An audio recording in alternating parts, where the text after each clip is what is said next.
일보다는 취미처럼 투자하라.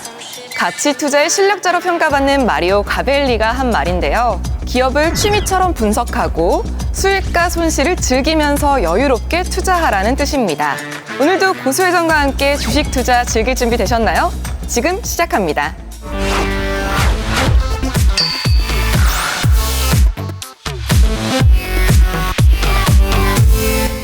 세계 명인들의 주식 투자 성공 노하우를 바탕으로 폭풍적인 수익률을 내고 있는 탑TV의 조선일 고수와 함께합니다. 고수님 반갑습니다. 안녕하세요. 야, 오늘 컨셉이 백설공주인가요? 아니면 반사판인가요? 고수님을 위해서 오늘 이 한 몸 희생해서 고수님을 빛나게 해드리려고 반사판이 기꺼이 되어보았습니다. 제 눈에는 백설공주로 보이는데. 오늘 고수님과 함께하는 마지막 시간이에요. 그러네요. 정말 아쉽습니다. 오늘 마지막 시간인데 어떤 명인을 소개해 주실 건가요? 오늘 소개시켜드릴 명인은 워렌 버핏과 함께 살아있는 월가의 전설로 유명한 피터 린치의 바로 상식으로 이기는 투자에 대해서 오늘 설명드리도록 하겠습니다.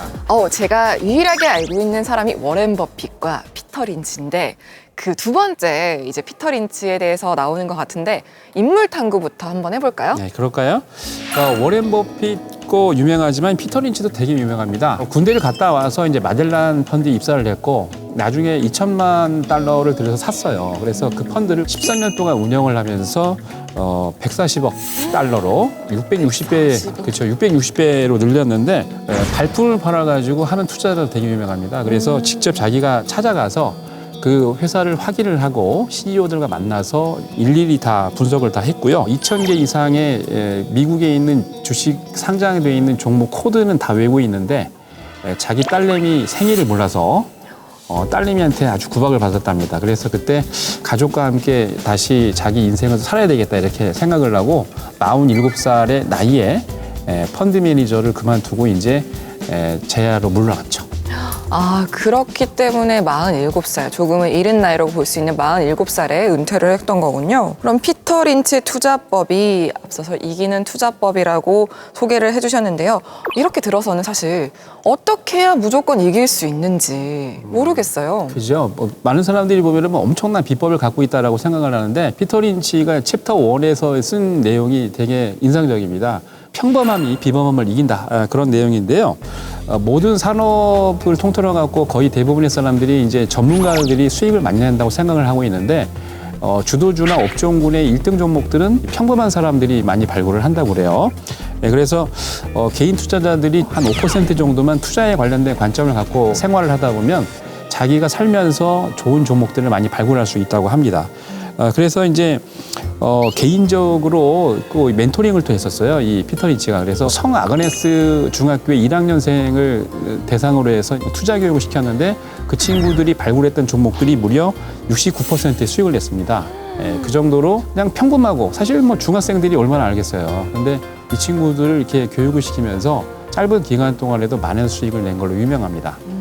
그렇다면 당시 피터 린치는 어떤 종목들에 투자를 했는지 좀 궁금해지거든요. 네, 당시 피터 린치가 말로문으로 쳤던 종목이 하나인데 바로 이제 크라이슬러입니다. 여러분은 잘 아시겠지만 두 번의 이제 그 유가 파동이 있었어요. 74년도 1월 1일 날 1차 파동이 있었고 1978년 10월 달에 2차 파동이 있었는데 유가가 너무 급등을 하니까 자동차는 안 타고 다니죠. 그래서 자동차 종목들이 폭락을 하고 이 크라이슬러 같은 경우에도 실적을 많이 내고 있다가 이때 안 좋았습니다. 그래서 81년도에 관리 종목으로 들어가서 상장 폐지 위기 전까지 갔었는데 이때 82년 초에 주식을 이제 분할을 하기 전에 6달러에 매수를 해서 2년 만에 500% 그리고 5년 만에 1,500%의 수익을 냈죠. 1,500%요? 그렇죠.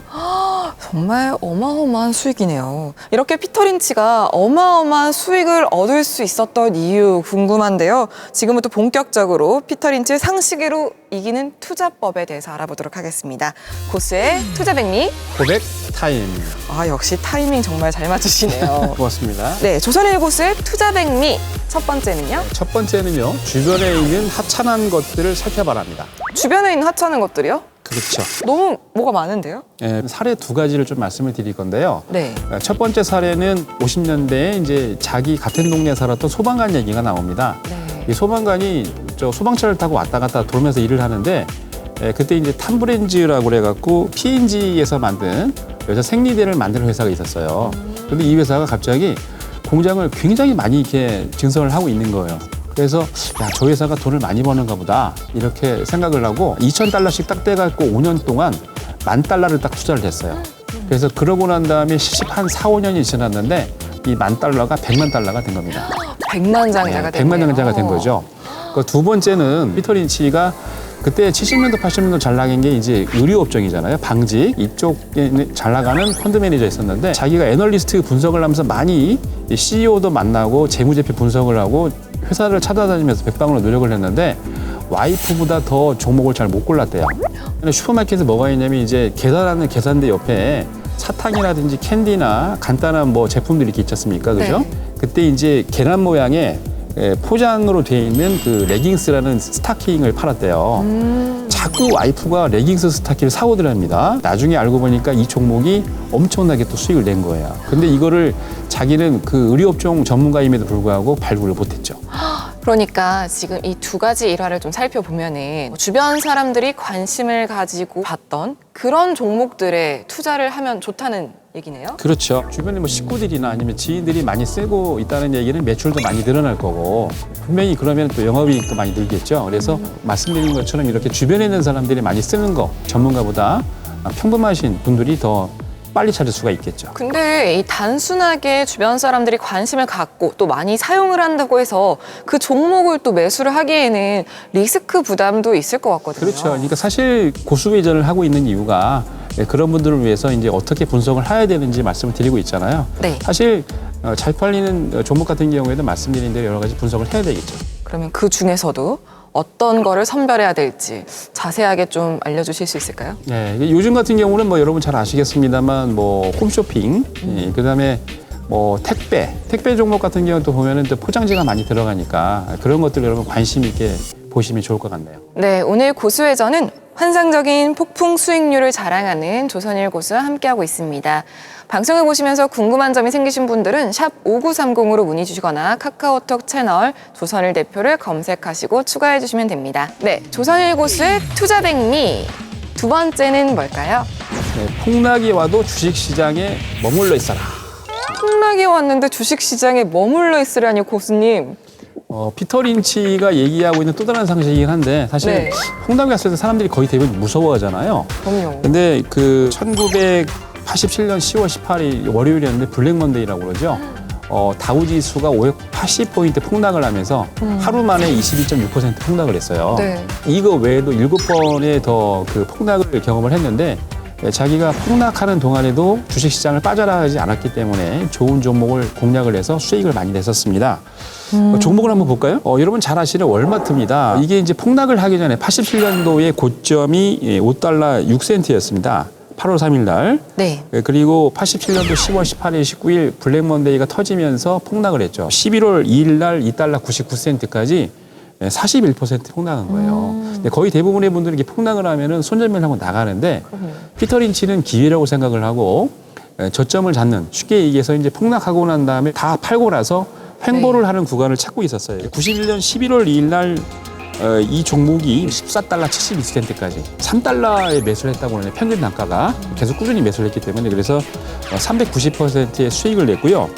피터 린치는 종목을 잘 안 팔아요. 그래서 2019년 9월 24일 얼마 전까지 갖고 있었다면 2,995% 이상의 수익을 내고 있는 거죠.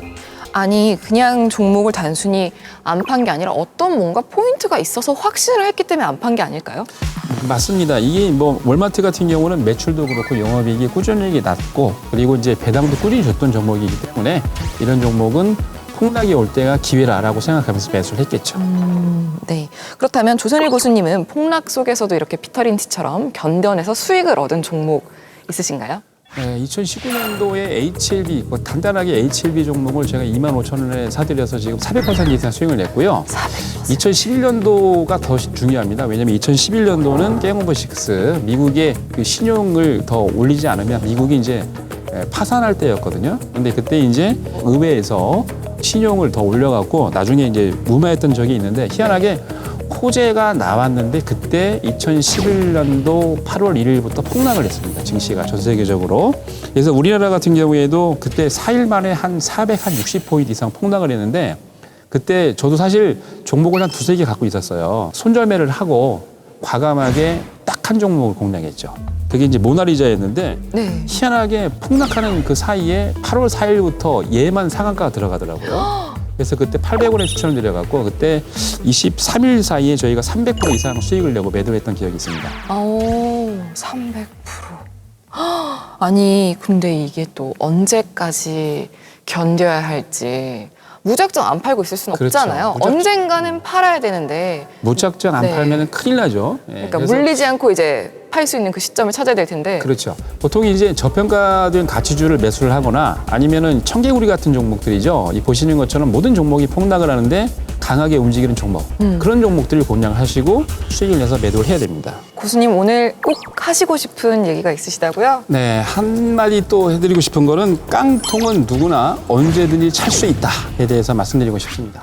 이 얘기는 저희가 고수님과 함께하는 첫 시간에 말씀을 좀 드렸던 것 같은데 이걸 또 강조하시는 이유가 있을 것 같아요. 그렇죠. 이제 모든 명의들이 한 번씩 깡통 찼다고 얘기를 해요. 예, 이건 저도 그랬는데 제 거 깡통 찬 계좌를 하나 가지고 나왔어요. 네. 이게 업종 코드가 23번인데 업종 코드 자체가 없어졌어요. 예, 종금주인데 나라종금입니다. 제가 99년도부터 이 종목을 35,000원에 사기 시작을 해서 상장 폐지가 2000년도 8월 달 여름에 됐는데 그때 300원대까지 1년 넘게 계속 매수했어요. 그래서 지금 보시면 아시겠지만 평균 단가가 3,600원이죠. 예, 근데 깡통 차서 여기 이제 80주가 남았죠, 그죠? 이렇게 고수님 얘기를 듣기만 해도 정말 마음이 아픈데 그 당시 어떤 마음이셨을지 짐작이 안 가네요. 네, 뭐 거의 대부분의 분들이 한 번씩은 깡통을 차는데 매수를 하고 난 다음에 어느 정도 떨어졌을 때 손절매를 할지 안 할지를 꼭 여러분들이 판단을 해서 일찍 내려야 된다는 거, 그게 중요한 것 같습니다. 환상적인 수익률의 그들 조선일 고수와 함께하고 있는 고수회전. 오늘 방송을 보시면서 궁금한 점이 있으신 분들은 샵 5930으로 문의 주시거나 카카오톡 채널 조선일 대표를 검색해서 추가해 주시면 됩니다.